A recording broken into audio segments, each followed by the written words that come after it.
നമ്മുടെ വൻപയർ പടവലങ്ങ കറി കണ്ടല്ല. സൂപ്പർ, വളരെ ടേസ്റ്റി ആയിട്ടുള്ളൊരു കറിയാണ്.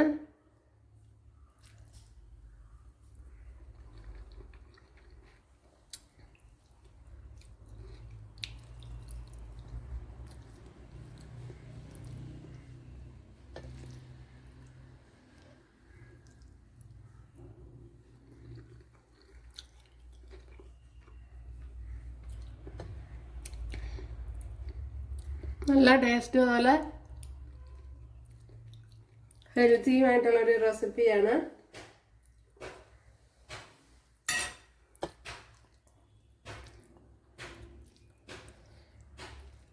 ഉണ്ടല്ലോ.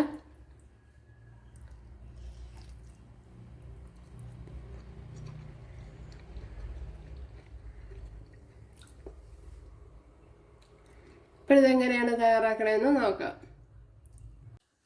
നമ്മുടെ കറി ഇവിടെ റെഡി ആയിട്ടുണ്ട്. അപ്പോഴേ നല്ല ടേസ്റ്റി ആയിട്ടുള്ളൊരു കറിയാണ്. ഉണ്ടല്ലോ, നല്ല ടേസ്റ്റും അതുപോലെ വളരെ ഹെൽത്തിയുമായിട്ടുള്ളൊരു റെസിപ്പിയാണ്. പിന്നെ ഇതിൽ തക്കാളിക്ക് വേണമെങ്കിൽ ഇട്ട് കൊടുക്കാം, തക്കാളിപ്പഴം. ഇപ്പം എൻ്റെ കയ്യിൽ ഇല്ലായിരുന്നുകൊണ്ടാണ് ഇട്ട് കൊടുക്കാതിരുന്നത്. എല്ലാവരും ചെയ്ത് നോക്കുക. ഹായ് കൂട്ടുകാരെ, സെലിം വ്ലോഗ്സിലേക്ക് സ്വാഗതം. ഇന്ന് ഈ പടവലങ്ങയും വൻപയറും വെച്ചൊരു റെസിപ്പി നോക്കാം. അപ്പോൾ ഇത്രയും പടവലങ്ങയാണ് എടുത്തിരിക്കുന്നത്. അതുപോലെ വൻപയർ ഇന്നലെ ഓവർനൈറ്റ് ഞാൻ വെള്ളത്തിലിട്ടിരുന്നതാണ്, കുതിർത്തെടുത്തതാണ്. അപ്പോൾ ഇതിനെ ഒന്ന് വേവിച്ചെടുക്കണം ഇനി. അപ്പോൾ വൻപയർ ഞാൻ കുക്കറിലോട്ടൊന്ന് ഇട്ട് കൊടുത്തിട്ടുണ്ട്. അപ്പോൾ ഇതുപോലെ മുങ്ങി നക്ക പരുവത്തിലാണ് വെള്ളം ഒഴിച്ചു കൊടുത്തിട്ടുള്ളത്. ഇതിലേക്ക് ഇനി മഞ്ഞൾപ്പൊടി ഇട്ട് കൊടുക്കുക.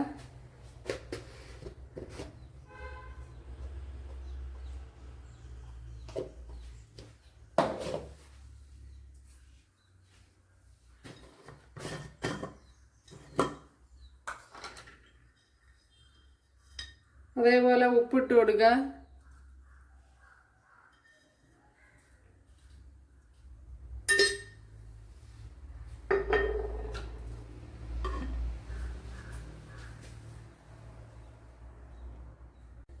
ഇവിടെ 1 ടേബിൾ സ്പൂൺ വെളിച്ചെണ്ണ ഒഴിച്ചു കൊടുത്തിട്ടുണ്ട്. അതിലേക്ക് ഇനി കടുക് ഇട്ട് കൊടുക്കുക.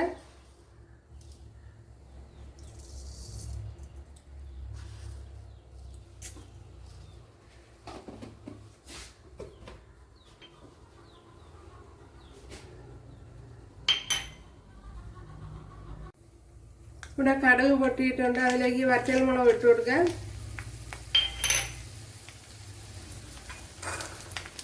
ചെറിയ പീസ് ഇഞ്ചി, ഒരു 5 അല്ലി വെളുത്തുള്ളി, 3-4 വറ്റൽമുളക്, കറി ലീവ്സ് ഇത്ര ഇട്ട് കൊടുക്കുക.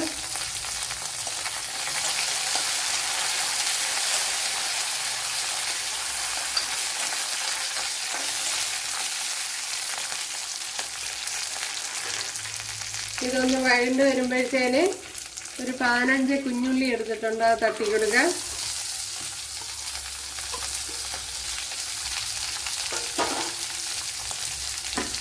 അതേപോലെ ഉപ്പിട്ട് കൊടുക്കുക.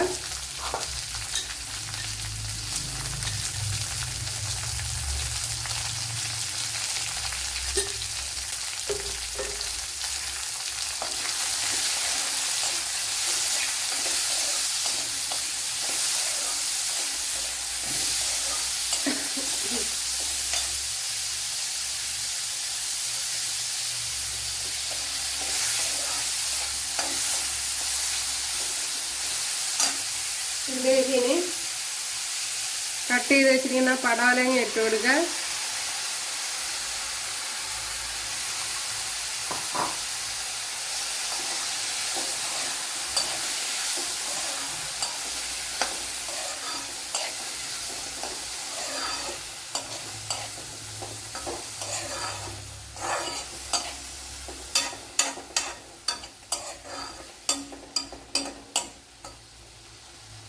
ഇതിനി ലോ ഫ്ലെയിമിൽ ഒന്ന് അടച്ചു കൊടുക്കാം.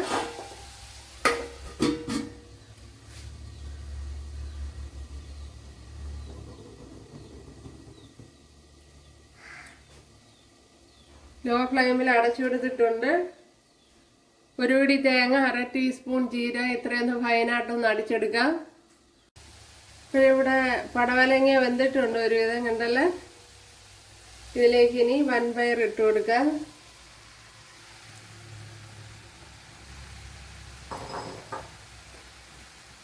അതേപോലെ തന്നെ ഇതുവരെയും പൊടി ഐറ്റങ്ങളൊന്നും ഇട്ട് കൊടുത്തില്ല. ഇതിലേക്ക് ഇനി ഒരു 1 ടീസ്പൂൺ കുരുമുളക് പൊടി ഇട്ട് കൊടുക്കാം. മഞ്ഞൾപ്പൊടി ഇട്ട് കൊടുക്കുക.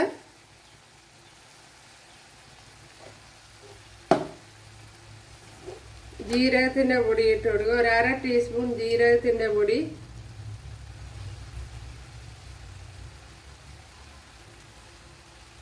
ഒരു 1/2 ടീസ്പൂൺ ജീരകത്തിൻ്റെ പൊടി ഇട്ട് കൊടുത്തിട്ടുണ്ട്.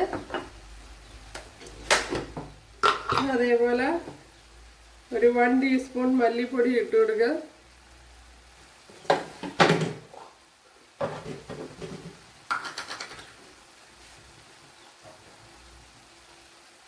ഇനി ഒരു 1 ടേബിൾ സ്പൂൺ മുളക് പൊടി ഇട്ട് കൊടുക്കുക.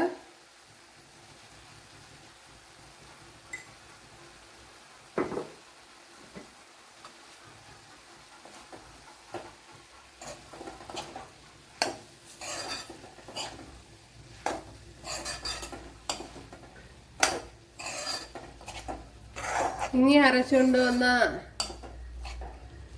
അരപ്പ് ഒഴിച്ചു കൊടുക്കുക.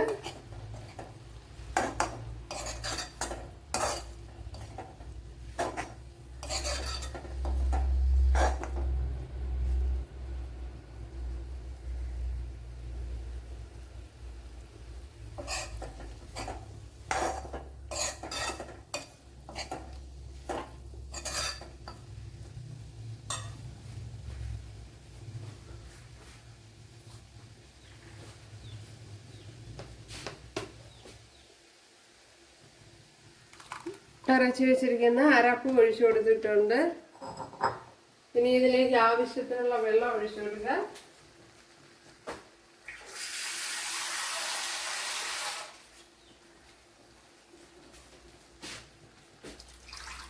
തക്കാളിപ്പഴം ഉണ്ടെങ്കിൽ ഇട്ട് കൊടുക്കുക. അപ്പോഴും എൻ്റെ കയ്യിലില്ല, അതിന് വാങ്ങിച്ചാലേ പറ്റുള്ളൂ.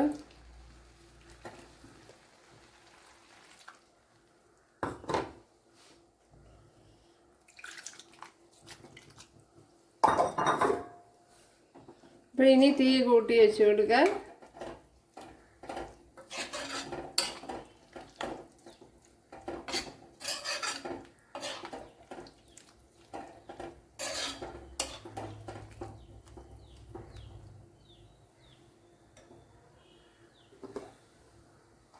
ഇപ്പോൾ തീ കൂട്ടി വെച്ച് കൊടുക്കുക.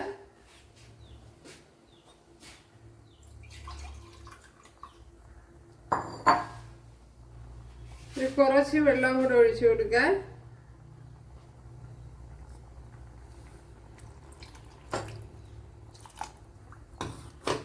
ഒരുപാട് കുറുകി പോവാതെ കുറച്ച് വെള്ളം കൂടെ ഒന്ന് ഒഴിച്ചു കൊടുക്കുക. ഇനി ഉപ്പിട്ട് കൊടുക്കുക.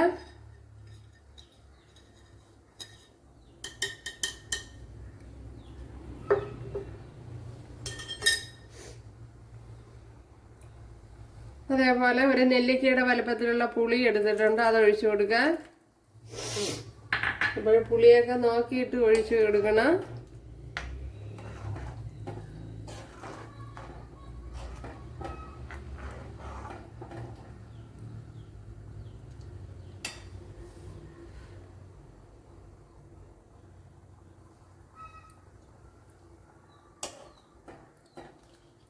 പുളി കറക്റ്റ് തന്നെ, ഒത്തിരി ഒഴിക്കണ്ട, നോക്കിയിട്ടൊക്കെ ഒഴിച്ചു കൊടുക്കുക ഒക്കെ. അപ്പോൾ ഇതിനി ഒന്ന് നല്ലപോലെ ഒന്ന് തിളപ്പിക്കണം. നമ്മുടെ കറി ഇവിടെ റെഡി ആയിട്ടുണ്ട്. അപ്പോൾ നല്ല ടേസ്റ്റി ആയിട്ടുള്ളൊരു കറിയാണ് ഉണ്ടല്ലേ. നല്ല ടേസ്റ്റ്, അതുപോലെ വളരെ ഹെൽത്തിയുമായിട്ടുള്ളൊരു റെസിപ്പിയാണ്. പിന്നെ ഇതിൽ തക്കാളിക്ക വേണമെങ്കിൽ ഇട്ട് കൊടുക്കാം, തക്കാളിപ്പഴം. ഇപ്പം എൻ്റെ കയ്യിൽ ഇല്ലായിരുന്നുകൊണ്ടാണ് ഇട്ട് കൊടുക്കാതിരുന്നത്. എല്ലാവരും ചെയ്ത് നോക്കുക. അപ്പോഴെല്ലാവരും ചെയ്ത് നോക്ക്. ഇഷ്ടമായ സബ്സ്ക്രൈബ് ചെയ്ത് സപ്പോർട്ട് ചെയ്യണ്ടല്ലോ. അപ്പോൾ അടുത്തൊരു വീഡിയോ ആയിട്ട് കാണാമെന്ന് പറഞ്ഞുകൊണ്ട് എല്ലാവർക്കും താങ്ക്സ്.